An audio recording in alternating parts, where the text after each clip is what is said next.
Pour tenter de comprendre l'état d'esprit du général de Gaulle au cours de l'été 1940, il faut imaginer un général rebelle, en exil et condamné à mort par contumace. À Londres, le général de Gaulle a été reconnu le 28 juin par Winston Churchill comme chef des Français libres. Mais le général n'a pas de troupes réelles. Grâce à la volonté d'une poignée d'hommes, l'avenir de la France libre va se décider quelque part en Afrique.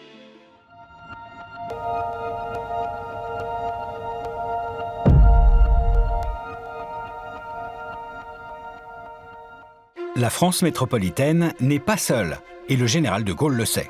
Elle a derrière elle un empire gigantesque. 22 fois la superficie de la métropole, et ses territoires sont 2 fois plus peuplés. Des ressources précieuses.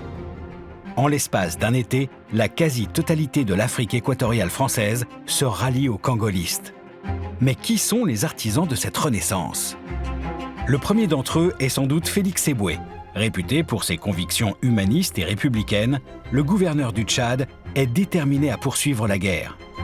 Le 26 août, il est alors le seul gouverneur colonial à proclamer son ralliement au général de Gaulle. Le Tchad devient alors la première terre française libre.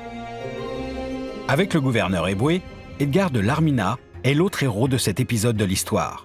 Ce colonel, ancien chef d'état-major du commandant supérieur des troupes du Levant et qui rejoint de Gaulle dès juin 1940, refuse la défaite. Inlassablement, il coordonne le ralliement du Congo, du Cameroun et de l'Oubangui-Chari, l'actuelle République centrafricaine. Puis il met sur pied les premiers bataillons africains. Il sera nommé haut-commissaire et général, commandant toutes les forces de l'Afrique française libre.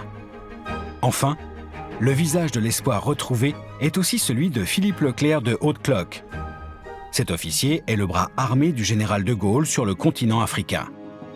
Opiniâtre, il s'affaire à réunir sous la bannière de la Croix de Lorraine une colonne armée qui offre les premières victoires militaires de la France libre. En octobre 1940, la création d'un conseil de défense de l'Empire permet l'affirmation de la France libre face au régime de Vichy.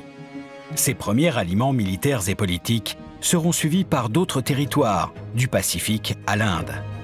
Ils confèrent à la France libre une base territoriale et lui donnent les moyens de reprendre le combat aux côtés des Alliés.